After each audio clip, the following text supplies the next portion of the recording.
together. Tonight, the aftermath of those protests against the current White House administration, the third No Kings rally event held in less than a year.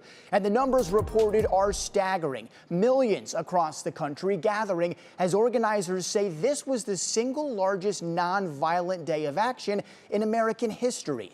Our Hunter Bertram joins us live now in Medina, where one of those protests is just now wrapping up, but it looks like plenty of action still to come. Hunter, good evening. What's that scene like right now? Yeah, Peter, good evening. Well, before people started getting dinner ready tonight, you can see dozens have taken to Medina's public square, raising signs, lifting their voices, and joining thousands of demonstrations across the country, with dozens right here in Northeast Ohio. And that same energy in Cleveland, here's what we saw this afternoon. You can see it here, thousands gathered around the free stamp before taking that energy into a march through downtown. Some streets closed off as the march continued. This marks the third No Kings rally here, and some say it's the biggest yet. One woman I spoke with, dressed as Lady Liberty, put it this way. We need to show our solidarity and make a change. I have kids and grandkids, and I don't want to leave this world like it's going right now. So I think it's important that we stand together and fight for democracy. And here in Medina, we got here just after the rally kicked off at 3, and right away you could see dozens in the square. We did see one incident involving police and a man counter-protesting.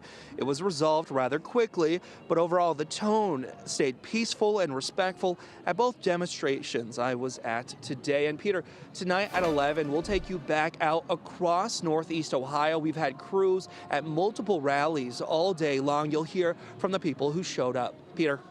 Very large crowds, a lot of perspective to gather. Thanks so much, Hunter. We'll see you later tonight.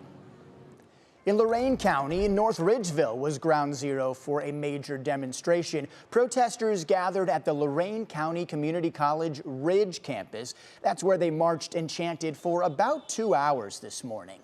To Hudson now, where over 1,000 people gathered at the Gazebo Green this afternoon.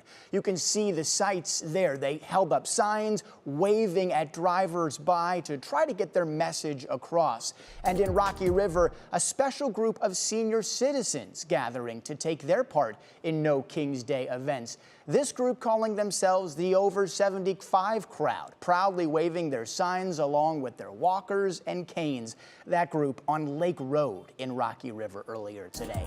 And a huge crowd gathering in Akron for a rally as well. They met at the Federal Building and Courthouse and then peacefully marched through the downtown area.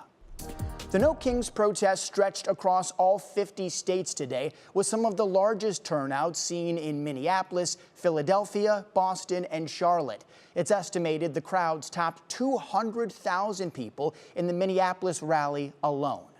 And while we didn't see many large presences or groups protesting against No Kings Day events in any of the areas that we covered today, although we did mention specific individuals, we also got a statement from the White House that said, quote, "The only people who care about these Trump derangement therapy sessions are the reporters who are paid to cover them," end quote. Once again, we're attributing that statement from the White House to spokesperson Abigail Jackson.